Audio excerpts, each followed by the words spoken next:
UP में है, ग्राम सगमा सिद्धेश्वर धाम। सिद्धेश्वर धाम में स्वयं हनुमान जी की कृपा है। मंगलवार शनिवार को दिव्य दरबार लगता है। जब भी अगर हम धाम पे रहते हैं तो यहाँ दिव्य दरबार लगाया जाता है। मंगलवार शनिवार को विशेष रहता है। और सिद्धेश्वर धाम में सबसे प्रथम ना तो हमारी कृपा है, हम तो एक ये शरीर है, ना तो हमने इस जन्म में कोई तपस्या की है। जो भी है सब पूर्व जन्म का है, और पूर्व जन्म का और इस जन्म का केवल संतों की कृपा है।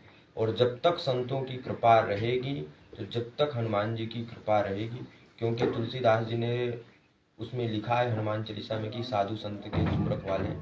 जब साधु संत की रक्षा हनुमान जी करते हैं तो साधु संत स्वयं करते हैं कि साधु भाई खेती करो राम नाम की। संत महात्मा स्वयं राम नाम की खेती करते हैं, और जब संत महात्मा राम नाम की खेती करते हैं तो पूरे देश विदेश में राम नाम विख्यात होता है। अर्जी लगाने की क्या प्रक्रिया महाराज?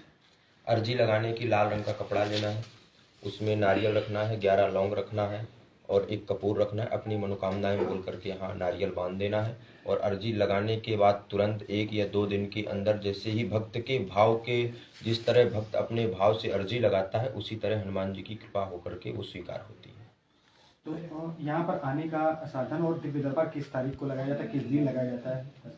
दिव्य दरबार प्रत्येक महीने में मंगलवार शनिवार को दरबार लगता है, क्योंकि प्रत्येक महीने में 4 मंगलवार 4 शनिवार आते हैं, उसमें दरबार लगता ही है।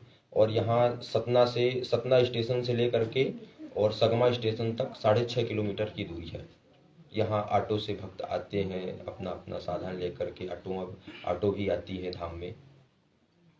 कार्यक्रम का और महाराज जी आगामी कार्यक्रम के बारे में बता दें। अगर 21 अप्रैल से लेकर के 23 अप्रैल तक हनुमान महाहवन है। 8 जून से लेकर के 12 जून तक सिद्धेश्वर धाम में वार्षिक उत्सव है। और प्रत्येक महीने में जो पहला सोमवार पड़ता है उसमें गरीबों के लिए रामधुन कराई जाती है, और दूसरे दिन जो रहता है गरीबों को अन्नपूर्णा प्रसाद पवाया जाता है।